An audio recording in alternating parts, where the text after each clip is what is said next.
Hello friends, welcome to my YouTube channel Hari global studies. आप सभी का हमारे YouTube channel Hari global studies में स्वागत है। आज का हमारा टॉपिक गुप्त डायनेस्टी, गुप्त वंश, समुद्रगुप्त, चंद्रगुप्त द्वितीय के बारे में हम लोग यहाँ पर आज देखेंगे। गुप्त वंश यानी समुद्रगुप्त और चंद्रगुप्त द्वितीय, जो कि टोटल चैप्टर मतलब सिलेबस में दिया है, उसी के अकॉर्डिंग हम चल रहे हैं। बहुत ज़्यादा डेप्थ में नहीं रहेगा, लिमिटेड रहेगा और एग्जाम ओरिएंटेड रहेगा। चलिए बिना किसी देरी के आज के टॉपिक हम लोग स्टार्ट करते हैं, यानी गुप्त वंश। गुप्त वंश, समुद्रगुप्त चंद्रगुप्त द्वितीय को ही हम लोग पढ़ना है हम लोगों को सिर्फ। तो गुप्त वंश ने लगभग 275 ईसा पूर्व से 550 ईसा पूर्व तक शासन किया था। इस वंश की स्थापना लगभग 275 ईसा पूर्व में महाराज श्री गुप्त द्वारा की गई थी। गुप्त वंश का प्रथम शक्तिशाली शासक कौन था? चंद्रगुप्त प्रथम था, जिसने 319 से 335 ईसा पूर्व तक शासन किया था। वहीं अगर हम लोग बात करते हैं, चंद्रगुप्त प्रथम ने अपनी महत्ता सूचित करने के लिए अपने पूर्वजों के विपरीत गए थे। ठीक है, कौन? आपके चंद्रगुप्त प्रथम।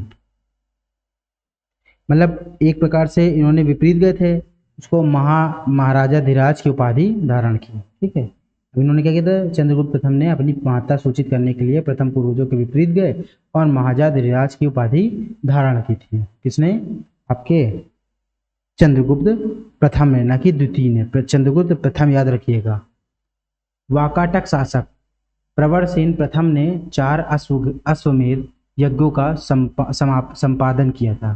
किसने? वाकाटक शासक प्रवरसेन प्रथम ने 4 अश्वमेध यज्ञों का संपादन किया था। और कन्नौज को महोदय तथा महोदय श्री आदि नामों से अभिव्यक्त किया गया है। किसको? कन्नौज को महोदय तथा महोदय श्री आदि नामों से अभिव्यक्त किया गया है। ठीक, कन्नौज को। इतिहासकार विंसेंट स्मिथ ने अपनी रचना अर्ली हिस्ट्री ऑफ इंडिया में समुद्रगुप्त की वीरता एवं विजय से प्रभावित होकर उसे भारतीय नेपोलियन की संज्ञा दी थी। अब सीधा सीधा सवाल आपका आता है कि समुद्रगुप्त को भारतीय नेपोलियन की संज्ञा किसने दी? तो इतिहासकार विंसेंट स्मिथ ने। किसने दी थी?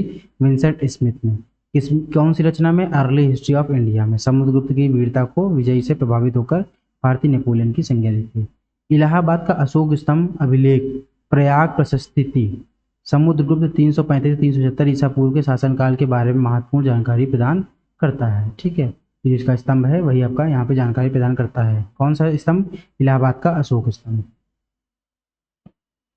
तो इलाहाबाद स्तंभ पर समुद्रगुप्त के संधि विग्रहिक हरिशेन ने संस्कृत भाषा में प्रशंसात्मक वर्णन प्रस्तुत किया है, जिसे प्रयाग प्रशस्ति कहा गया है। क्या बोला गया है? प्रयाग प्रशस्ति बोला गया है।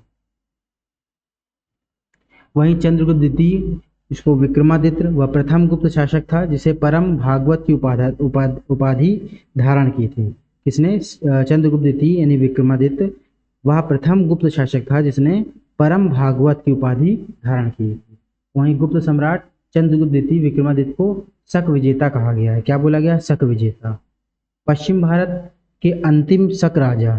ठीक, पश्चिम भारत के अंतिम शक राजा कौन थे?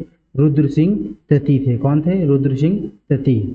इनको क्या बोला गया था? इनको चंद्रगुप्त द्वितीय यानी विक्रमादित्य ने 5वीं सदी के प्रथम दशक में परास्त कर पश्चिमी भारत में शक सत्ता का उन्मूलन किया था। ठीक है, यानी यहाँ पे क्या कहता है? प्रथम दशक में पराजित कर पश्चिमी भारत में शक सत्ता का अंत कर दिया था एक प्रकार से। शकों को हराने के कारण चंद्रगुप्त विक्रमादित्य की एक अन्य उपाधि सकारी भी थी। ठीक, सकारी भी उपाधि इनको यहाँ पे मिली थी। राम में छोटी की मात्रा होगी, सकारी में। चंद्रगुप्त द्वितीय ने इस उपलब्धि की स्मृति में चांदी के सिक्के भी चलवाए। चंद्रगुप्त द्वितीय ने क्या किया था? इस उपलब्धि की स्मृति में चांदी के सिक्के भी चलवाए थे। और हूणों, ठीक है, हूणों का नाम हूणों था। हूणों का पहला भारतीय आक्रमण गुप्त सम्राट कौन था? समुद्रगुप्त के शासनकाल में हुआ था। किसके शासनकाल में हुआ था? समुद्रगुप्त के शासनकाल में हुआ था, तथा समुद्रगुप्त के हाथों वे बुरी तरह परास्त हो हाथों से बुरी तरह परास्त हो गए थे। वहीं अगर हम लोग बात करते हैं गुप्त काल में, बंगाल में ताम्रलिप्ति एक प्रमुख बंदरगाह था, जहां से उत्तर भारतीय व्यापार एवं साथ ही दक्षिण पूर्व एशिया, चीन, लंका, जावा, सुमात्रा, कहाँ चीन, लंका, जावा, सुमात्रा आदि देशों के साथ व्यापार होता था। और गुप्त काल में गुजरात, बंगाल, दक्कन एवं तमिलनाडु वस्त्र उत्पादन के लिए प्रसिद्ध थे। और यहीं अगर हम लोग आगे बात करते हैं धनवंतरी, तो चंद्रगुप्त द्वितीय, ठीक, विक्रमादित्य के 9 रत्नों में से एक थे। ये आयुर्वेद शास्त्र के प्रकांड पंडित थे। ठीक है, 9 रत्नों में से कौन एक था? धनवंतरी। कौन? चंद्रगुप्त द्वितीय विक्रमादित्य के 9 रत्नों में से एक थे। चरक कनिष्क, चरक कनिष्क के राजवैद्य थे। चरक कनिष्क क्या थे? राजवैद्य थे। उन्होंने चरक संहिता की रचना की थी। चरक कनिष्क क्या थे? चरक क्या थे? कनिष्क के राजवैद्य थे। उन्होंने क्या की थी? चरक संहिता की रचना की थी। भास्कराचार्य, ठीक, भास्कराचार्य प्रख्यात खगोलज्ञ, ठीक है, खगोलज्ञ या खगोल शास्त्री एवं गणितज्ञ थे। उन्होंने सिद्धांत शिरोमणि तथा लीलावती नामक ग्रंथों की रचना की थी। कौन कौन सी? शिरोमणि और लीलावती नामक ग्रंथों की रचना की थी। गुप्त काल में स्वर्ण मुद्रा को दीनार कहा जाता है। ठीक, स्वर्ण मुद्रा को क्या बोलते थे? दीनार। किस काल में? गुप्त काल में। चीनी यात्री फाहियान के अनुसार लोग दैनिक क्रय विक्रय में कौड़ियों का मतलब प्रयोग करते थे। चीनी यात्री फाहियान के अनुसार क्या था? लोग दैनिक क्रय विक्रय के लिए किसका प्रयोग करते थे? कौड़ियों का प्रयोग करते थे। किसने बोला था ये? फाहियान ने। कौन था? चीनी यात्री था। सती प्रथा का प्रथम अभिलेखी साक्ष्य एरण से प्राप्त हुआ है। सती प्रथा का प्रथम अभिलेख कहाँ से प्राप्त हुआ है? एरण से प्राप्त हुआ है। और अगर हम लोग बात करते हैं एरण अभिलेख 510 ईसा पूर्व, कहाँ से? 510 ईसा पूर्व में गोपराज नामक सेनापति की स्त्री के सती होने का उल्लेख है। एरण अभिलेख 510 ईसा पूर्व में गोपराज नामक सेनापति की पत्नी के सती होने का उल्लेख मिलता है यहाँ। गुप्त संवत का प्रवर्तक चंद्रगुप्त प्रथम था। गुप्त संवत का प्रवर्तक कौन था? समुद्रगुप्त प्रथम था। गुप्त संवत का 319 ईसा पूर्व। और गुप्त संवत की तिथि क्या थी? 319 ईसा पूर्व। अगर तिथि के बारे में पूछेगा तो कौन क्या थी? 319 ईसा पूर्व। ये गुप्त वंश का प्रारंभ 319 ईस्वा में माना जाता है। वही गुप्त वंश में शासकों ने मंदिरों तथा ब्राह्मणों को सबसे अधिक ग्राम अनुदान दे दिए थे। गुप्त वंश के शासकों में मंदिरों एवं ब्राह्मणों को सबसे अधिक ज्ञान मतलब ग्राम दान दिए गए थे। और गुप्त वंश के शासकों ने मंदिरों एवं ब्राह्मणों को सबसे अधिक ग्राम दान दिए थे। और यहाँ पे शासकों में मंदिरों एवं अच्छा सेम वही चीज थी। गुप्त वंश के अच्छा एक चीज इसमें और थी कि जो गुप्त वंश था हमारा शासकों में मंदिर एवं जो ब्राह्मण थे, ठीक है,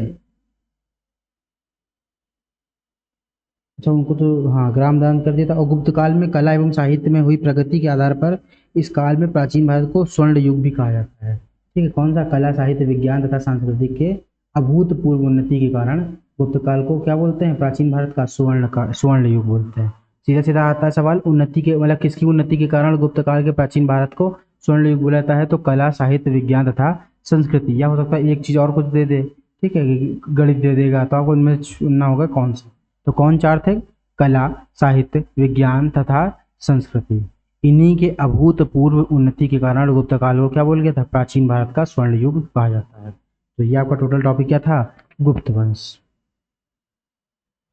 आप सभी का हमारे चैनल से जुड़ने के लिए बहुत बहुत धन्यवाद। मैं जान रहा हूँ आप सभी को वीडियो काफ़ी छोटी लग रही होगी, लेकिन ये वीडियो छोटी नहीं है।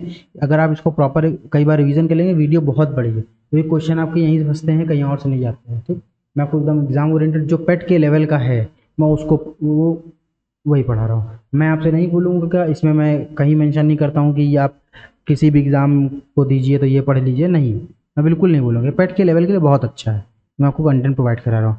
अब कह दो आप पीसीएस के लिए, आधार के लिए ना, बिल्कुल मैंने सजेशन नहीं कहा। हाँ, ऐसा नहीं कुछ अलग है वही चीज़ें, लेकिन आपको और डेप्थ में पढ़ना होगा। तो अगर आप सभी को वीडियो हमारी पसंद आ रही हैं, ठीक है, आपको हमारा पीपीटी बनाने का तरीका पसंद आ रहा है, चैनल को लाइक करें, सब्सक्राइब करें, ठीक, और हमारे चैनल को ज़्यादा से ज़्यादा शेयर करें।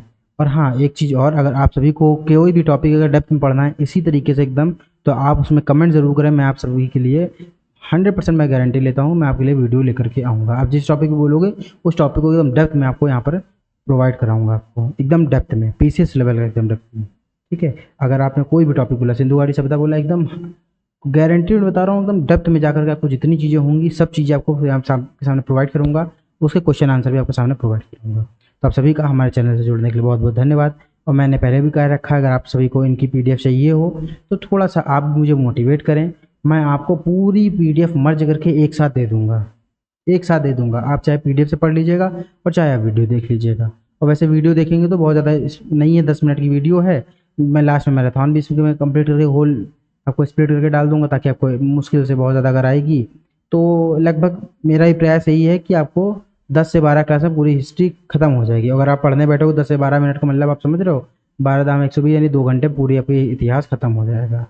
तो आप सभी का हमारे साथ जुड़ने के लिए बहुत बहुत धन्यवाद।